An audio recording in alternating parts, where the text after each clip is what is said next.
प्रिय बच्चों, आप सभी का फिर से स्वागत है। क्या आपको वह दिन याद है जब पांडव अपने महल को छोड़कर चले गए थे?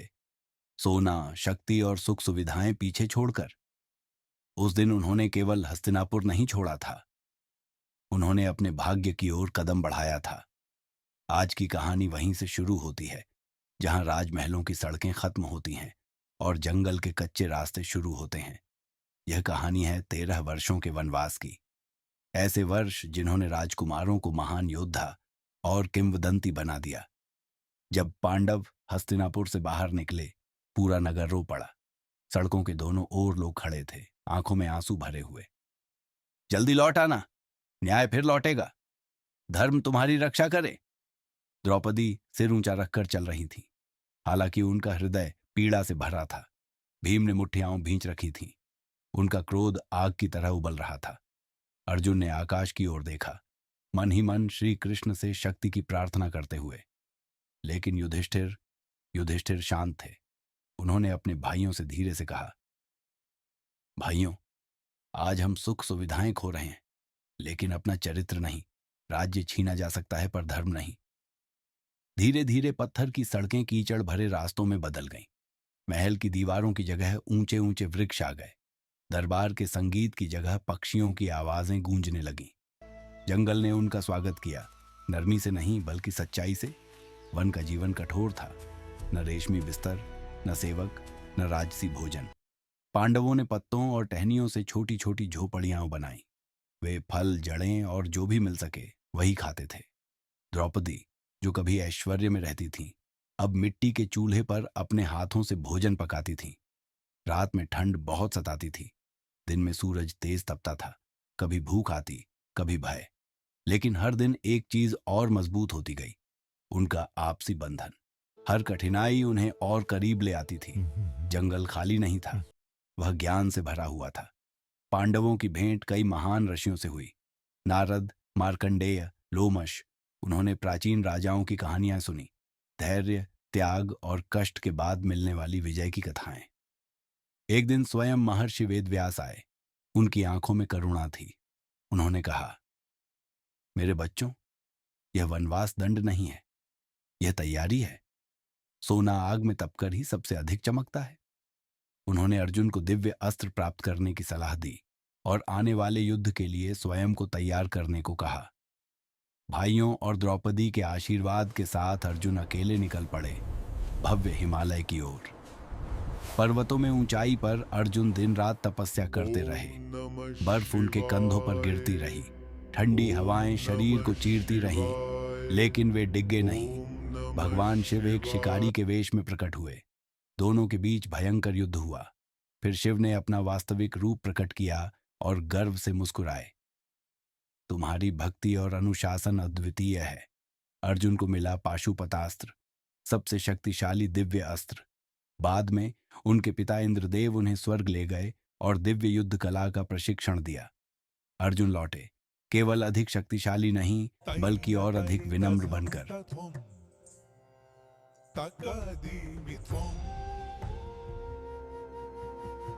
वन में द्रौपदी का हृदय अक्सर पीड़ा से भर उठता था। एक संध्या वह बोली, सत्य को ही क्यों कष्ट मिलता है? अन्याय सिंहासन पर क्यों बैठा है? भीम गरज उठे, बस आज्ञा दो द्रौपदी, मैं आज ही हस्तिनापुर जला दूंगा। लेकिन युधिष्ठिर बोले, क्रोध करना आसान है भीम, संयम ही सच्ची शक्ति है। द्रौपदी चुपचाप सुनती रही। उन्होंने अपने आंसू पोंछ लिए। उनका धोख उन्हें कमजोर नहीं बना रहा था, बल्कि आत्मा से और दृढ़ बना रहा था। वन ने उन्हें लगातार परखा। एक बार सभी पांडव बहुत प्यासे थे। युधिष्ठिर ने एक सरोवर देखा और नकुल को पानी लाने भेजा। वहां एक यक्ष प्रकट हुआ, एक दिव्य रक्षक। उसने प्रश्न पूछा और कहा कि उत्तर दिए बिना पानी नहीं ले सकते। नकुल ने बात न मानकर पानी पिया और वहीं गिर पड़े। फिर सहदेव गए, फिर भीम, फिर अर्जुन। कोई भी वापस नहीं लौटा। अंत में युधिष्ठिर स्वयं पहुंचे। उन्होंने अपने भाइयों को झील के किनारे अचेत पड़ा देखा। यक्ष ने उनसे प्रश्न पूछे। युधिष्ठिर के हर उत्तर में ज्ञान और सत्य था। यक्ष प्रसन्न हुआ और सभी भाइयों को जीवित कर दिया। यह घटना सिखाती है, जहां बल असफल हो जाए वहां बुद्धि जीवन बचाती है। एक और समय वन की झोपड़ी में आर्ष अतिथि बने। भोजन बहुत कम था। द्रौपदी चिंतित हो उठी। उन्होंने श्री कृष्ण से प्रार्थना की। श्री कृष्ण ने द्रौपदी को अक्षय पात्र प्रदान किया, एक ऐसा पात्र जिसमें भोजन कभी समाप्त नहीं होता जब तक द्रौपदी स्वयं भोजन न कर लें।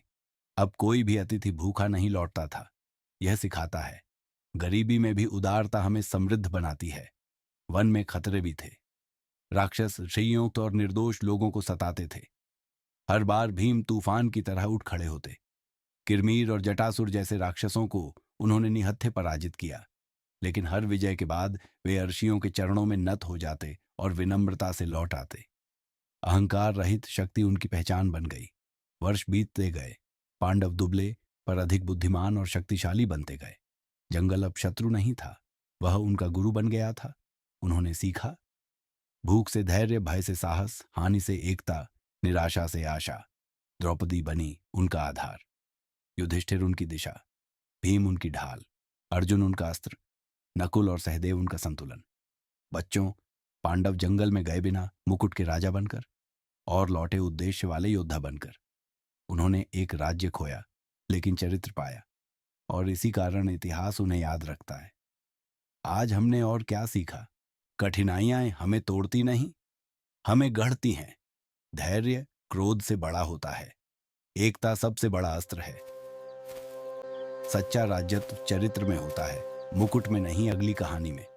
हम वनवास के अंतिम वर्ष अज्ञातवास में प्रवेश करेंगे, जहां एक छोटी सी भूल उन्हें फिर जंगल में भेज सकती थी। तब तक के लिए जय श्री कृष्ण। प्रिय बच्चों, 12 लंबे वर्षों तक जंगल में जीवन बिताने के बाद पांडव अपने जीवन की सबसे अंतिम और कठिन परीक्षा के द्वार पर खड़े थे। यह वर्ष सबसे अधिक खतरनाक था। एक छोटी सी भूल, एक लापरवाह शब्द, क्रोध का एक क्षण, और उनका पूरा वनवास फिर से शुरू हो सकता था। इस अंतिम वर्ष को कहा जाता था अज्ञातवास। एक ऐसा वर्ष जिसमें उन्हें अनजान बनकर, अनदेखे रहकर और बिना पहचाने जीवन बिताना था। पांडव खुले रूप से युद्ध नहीं कर सकते थे। वे अपनी शक्ति नहीं दिखा सकते थे। वे यह भी नहीं बता सकते थे कि वे वास्तव में कौन हैं। और फिर भी नियति उनके हर कदम को देख रही थी। भोर के समय पांडव एक शांत वृक्ष के नीचे एकत्र हुए। युधिष्ठिर ने शांत स्वर में कहा, हमें ऐसा स्थान चाहिए जहां किसी को हम पर संदेह ना हो। ऐसा राज्य जहां हम सबके सामने होकर भी छिपे रह सकें। काफी विचार के बाद उन्होंने मत्स्य देश को चुना, जिसके राजा थे राजा विराट। एक शांत और समृद्ध राज्य, जहां महल की चहल पहल, सैनिक, किसान, नर्तक और सेवक हर समय व्यस्त रहते थे। लेकिन छिपे रहने के लिए हर पांडव को न केवल अपना नाम बल्कि अपनी पहचान भी त्यागनी पड़ी। और इस तरह भाइयों ने ऐसे भेष चुने जो किसी युद्ध से भी अधिक उनके धैर्य की परीक्षा लेने वाले थे। धर्मराज युधिष्ठिर, जो कभी सम्राट थे, अब बन गए कंक, एक शांत दरबारी सलाहकार जो कम बोलता था और अधिक सुनता था। भीम, धरती का सबसे शक्तिशाली पुरुष, अब बन गए बल्लभ, महल का रसोइया जो उन हाथों से सब्जियां कुचलता था जो पहाड़ तोड़ सकते थे। अर्जुन, महान धनुर्धर, अब बने बृहन्नला, एक कोमल नृत्य और संगीत शिक्षक जो अपने अस्त्र शस्त्र, घुंघरुओं और वस्त्रों के पीछे छिपाए रखता था।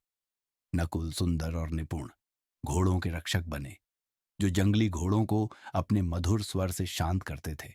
सहदेव, जो अपनी आयु से कहीं अधिक बुद्धिमान थे, पशुओं की देखभाल करने लगे, जानवरों को ऐसे समझते थे जैसे पुराने मित्र हों। और द्रौपदी, राजाओं की रानी, बन गई सैरंद्री, रानी सुदेशना की दासी। उनका सिर झुका हुआ था पर आत्मा अडिग थी।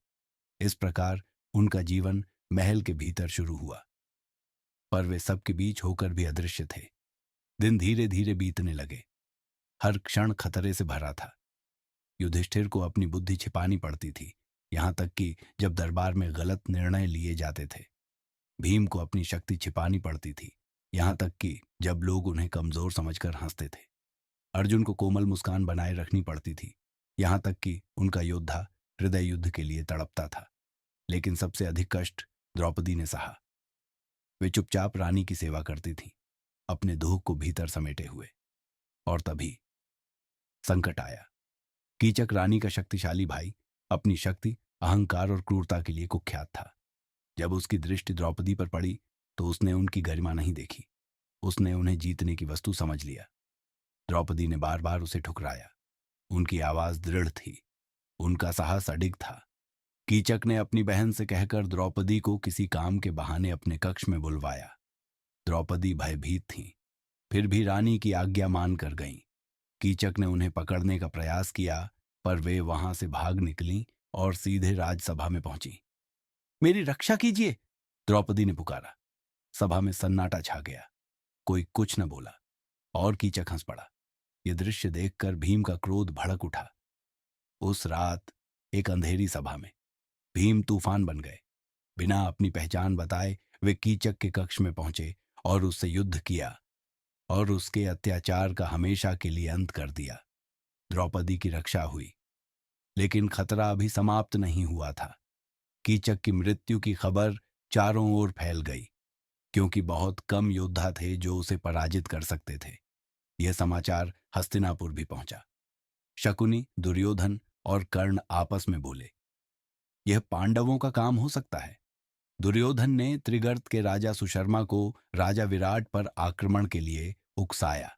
कंक बने युधिष्ठिर ने राजा विराट को सलाह दी कि वे युद्ध में बल्लव, नकुल और सहदेव को भी साथ ले जाएं, क्योंकि वे पांडवों के यहाँ योद्धा रह चुके हैं। उधर वे सुशर्मा से युद्ध में लगे, इधर कौरवों ने मत्स्य देश पर आक्रमण कर दिया, गाय बैल लूट लिए और राजा विराट का उपहास किया। युवराज उत्तर युद्ध के लिए निकले। द्रौपदी की सलाह पर उन्होंने बृहन्नला को अपना सारथी बनाया, लेकिन जैसे ही उन्होंने कौरव सेना को देखा, भीष्म, द्रोण, कर्ण, उनके हाथ कांपने लगे। तभी अर्जुन ने शांत स्वर में कहा, आज तुम जानोगे कि मैं वास्तव में कौन हूं। उन्होंने अपना परिचय प्रकट किया। अर्जुन ने वृक्ष में छिपाए गए अपने दिव्य अस्त्र निकाले और अकेले उन्होंने पूरी कौरव सेना को पराजित कर दिया। भीष्म मुस्कुराए, द्रोणाचार्य ने सिर झुका लिया, कर्ण पीछे हट गए। अज्ञातवास का वर्ष पूर्ण हो चुका था। राजा विराट को जब यह समाचार मिला कि उनके पुत्र ने कौरवों को पराजित कर दिया है, तो वे अत्यंत प्रसन्न हुए। महल को फूलों से सजाया गया। उन्होंने अपने पुत्र को गले लगाया, पर युवराज उत्तर ने कहा, पिताजी, यह विजय मेरी नहीं, यह बृहन्नला की है, और वे कोई और नहीं, स्वयं अर्जुन है। राजा विराट ने सम्मानपूर्वक युधिष्ठिर के सामने नमन किया। अज्ञातवास में आश्रय देने के लिए उन्होंने क्षमा मांगी। युधिष्ठिर ने कृतज्ञता प्रकट की। 13 वर्ष पूरे हो चुके थे। अंततः वे स्वतंत्र थे। लेकिन बच्चों, स्वतंत्रता हमेशा शांति नहीं लाती। पांडव हस्तिनापुर लौटे। लोगों ने जयकार की, बुजुर्गों ने स्वागत किया, लेकिन दुर्योधन का हृदय ईर्ष्या से जल रहा था। भीष्म ने राजा से निवेदन किया कि इंद्रप्रस्थ पांडवों को लौटा दिया जाए और परिवार में शांति लाई जाए। दुर्योधन चिल्लाया, सुई की नोक जितनी भूमि भी नहीं दूंगा। सभा में सन्नाटा छा गया। रक्तपात रोकने के लिए पांडवों ने श्री कृष्ण को शांतिदूत बनाकर भेजा। कृष्ण ने शांत किंतु दृढ़ स्वर में कहा, शांति चुनो, जो न्याय संगत है उसे लौटाओ। लेकिन दुर्योधन हंस पड़ा। उसने तो श्री कृष्ण को बांधने का भी प्रयास किया, और तभी कृष्ण ने अपना विराट स्वरूप प्रकट किया। पूरा ब्रह्मांड। राजा कांप उठे। बुजुर्गों ने नमन किया, पर दुर्योधन का अहंकार नहीं झुका। शांति अस्वीकार कर दी गई।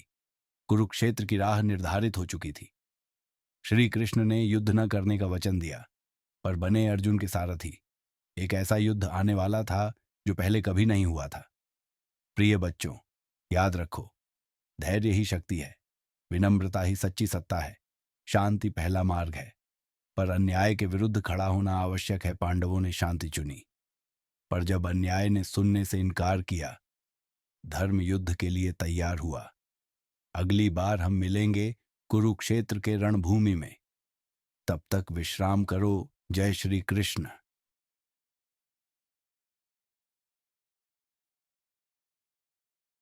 कुरुक्षेत्र सिर्फ एक युद्ध भूमि नहीं है, यह वह जगह है जहां वचन टूटते हैं, जहां गुरु अपने शिष्यों के सामने खड़े होते हैं, जहां भाई भाई के विरुद्ध शस्त्र उठाते हैं, और जहां अंत में नियति मनुष्य की इच्छा से भी ऊंची आवाज में बोलती है। युद्ध शुरू होने से पहले, शंखनाद से पहले और उस धूल के उठने से पहले जो आकाश को ढक लेने वाली थी, दुनिया ने अपने सबसे महान योद्धाओं को एकत्र होते देखा। यह सिर्फ दो परिवारों का युद्ध नहीं था, यह युद्ध था धर्म और अधर्म के बीच, कर्तव्य और लालच के बीच, अहंकार और सत्य के बीच। एक ओर खड़े थे पांडव न्याय के लिए युद्ध करते हुए, दूसरी ओर थे कौरव घमंड और सत्ता के लिए लड़ते हुए। और इन दोनों के बीच खड़े थे वे योद्धा जिनके नाम हजारों वर्षों तक गूंजते रहेंगे। युधिष्ठिर, वह राजा जिसे युद्ध कभी नहीं चाहिए था। युधिष्ठिर स्वयं धर्म से उत्पन्न हुए थे।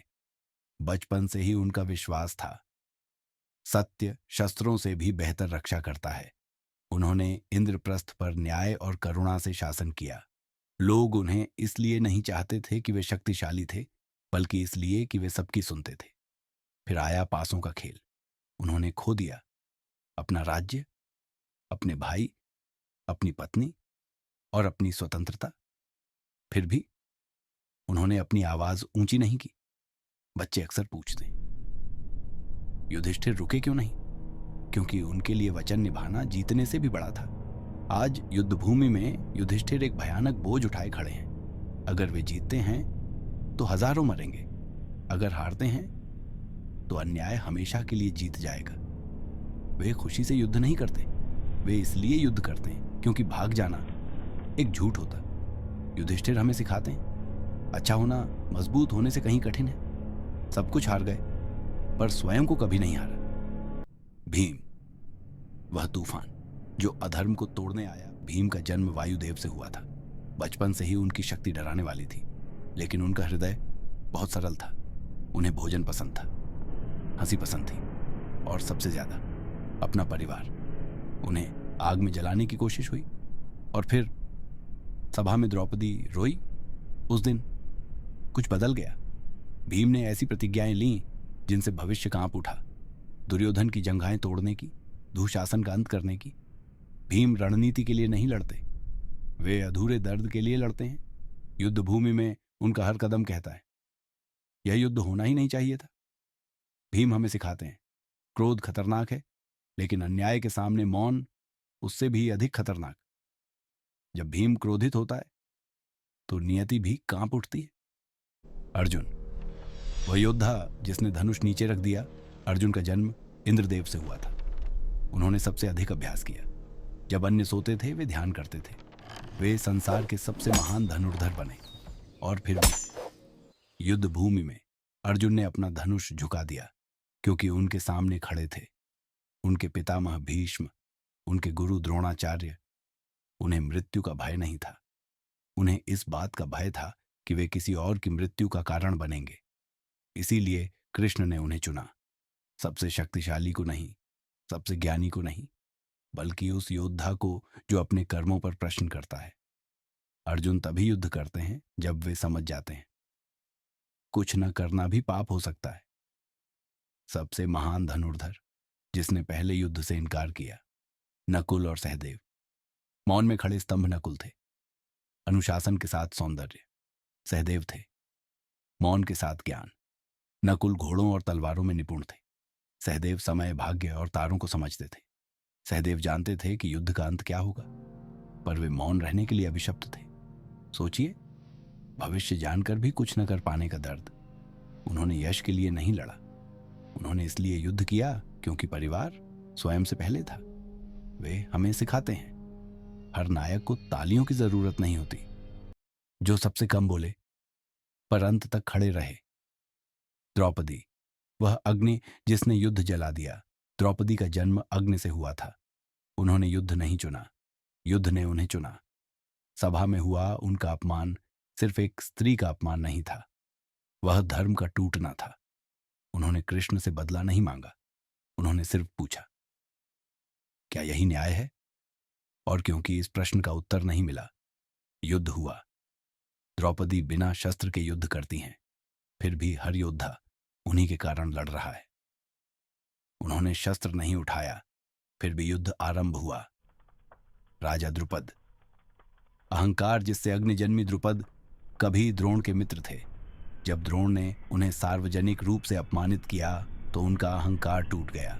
वर्षों बाद उन्होंने यज्ञ किया, धन के लिए नहीं, प्रतिशोध के लिए। अग्नि से जन्मे धृष्टद्युम्न द्रोण का वध करने हेतु, द्रौपदी इतिहास बदलने हेतु। द्रुपद हमें सिखाते हैं, घायल अहंकार पीढ़ियों को बदल सकता है। एक अपमान, एक यज्ञ और नियति बदल गई। धृष्टद्युम्न जो अपने गुरु का वध करने को जन्मा, धृष्टद्युम्न जन्म से ही अपना उद्देश्य जानते थे। उन्होंने द्रोण से ही शिक्षा ली, उसी से जिसे वे मारने वाले थे।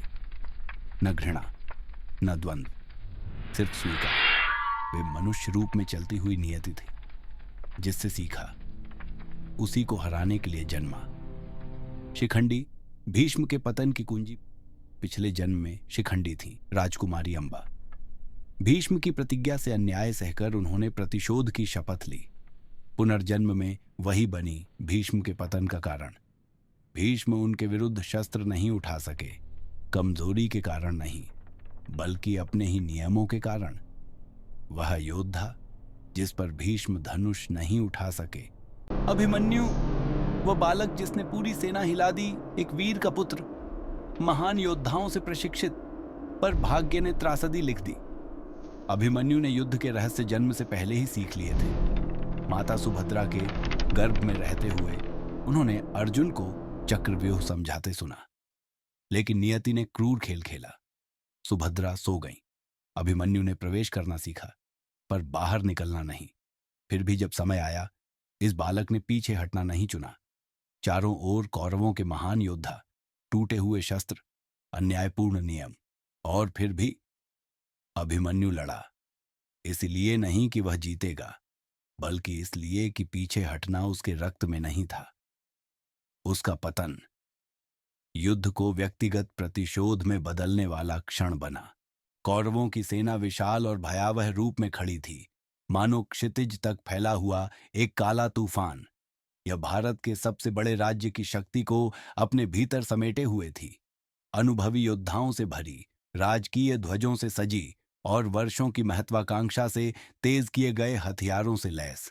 यह केवल एक सेना नहीं थी, यह शक्ति, अहंकार और इस विश्वास पर खड़ी थी कि केवल बल ही भाग्य का निर्णय करता है।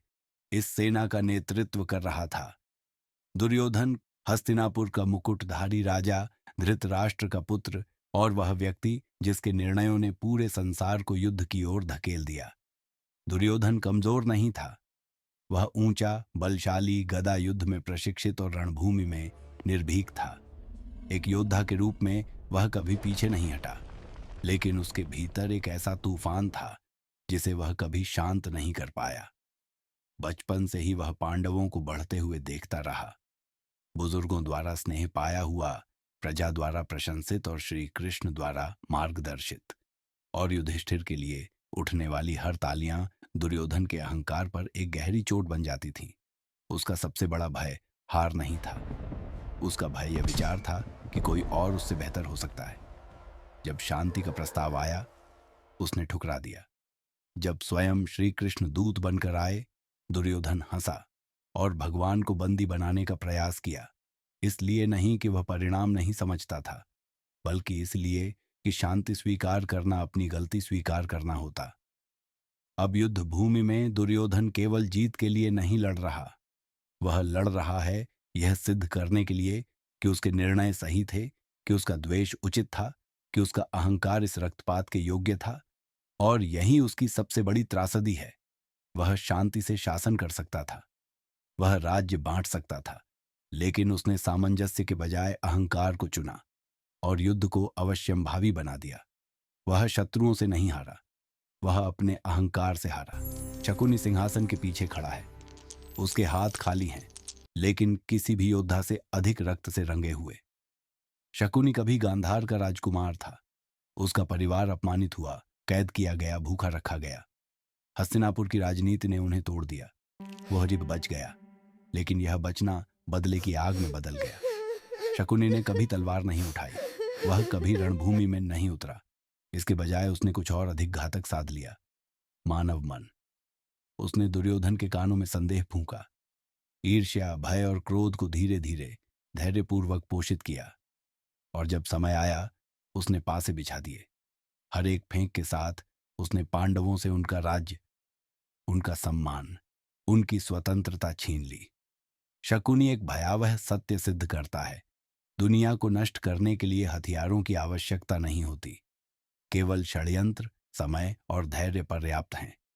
जब युद्ध आरंभ होता है, शकुनी जानता है कि उसका कार्य पूर्ण हो चुका है। उसे लड़ने की आवश्यकता नहीं। उसने जो आग लगाई है वह सब कुछ जला देगी। भीष्म, अजेय, जो जीत नहीं सके गंगापुत्र भीष्म पर्वत की तरह खड़े हैं। प्राचीन, अडिग, अनुपम। वह अपने समय के सबसे महान योद्धा हैं। रणभूमि में उन्हें कोई पराजित नहीं कर सकता। उन्हें अपनी मृत्यु का क्षण स्वयं चुनने का वरदान प्राप्त है। और फिर भी युद्ध भूमि का सबसे करुण पात्र वही हैं। बहुत पहले उन्होंने एक प्रतिज्ञा ली, आजीवन ब्रह्मचर्य और हस्तिनापुर के सिंहासन के प्रति पूर्ण निष्ठा की। उस प्रतिज्ञा ने उन्हें अजेय बनाया, लेकिन उसी ने उन्हें बांध भी दिया।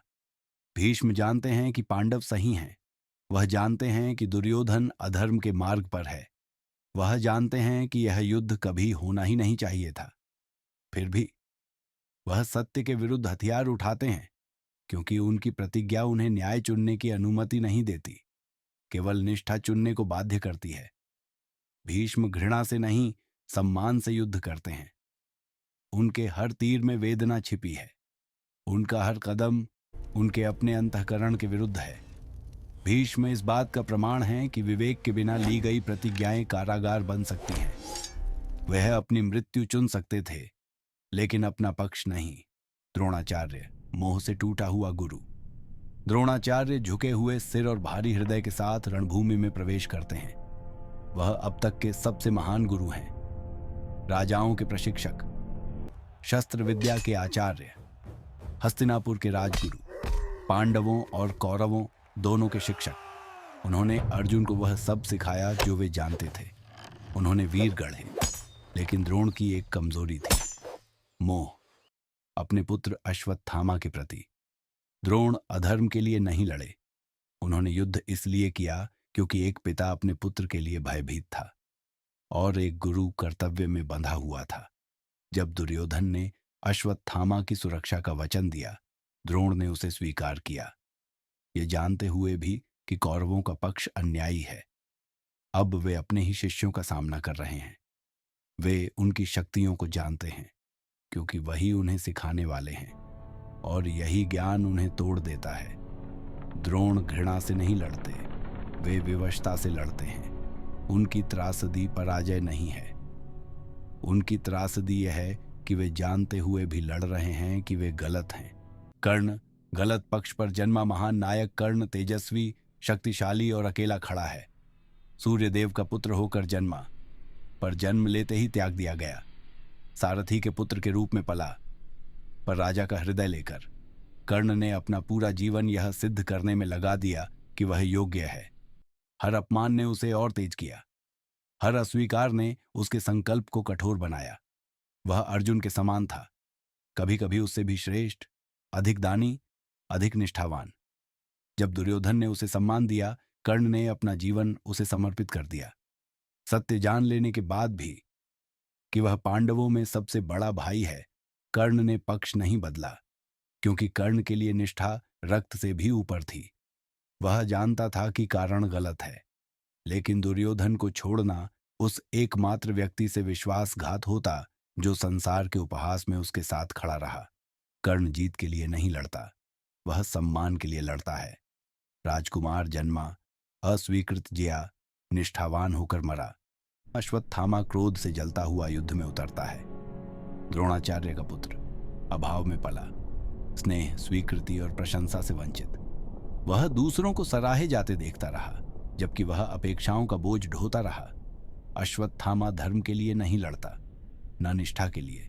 वह लड़ता है मान्यता के लिए। उसका क्रोध विजय से शांत नहीं होता, वह और बढ़ता है, और जब युद्ध समाप्त होगा उसका क्रोध तब भी जीवित रहेगा। अश्वत्थामा उस शक्ति का प्रतीक है जिसमें विवेक नहीं है, संयम के बिना बल। वह केवल एक योद्धा नहीं है, वह एक चेतावनी है।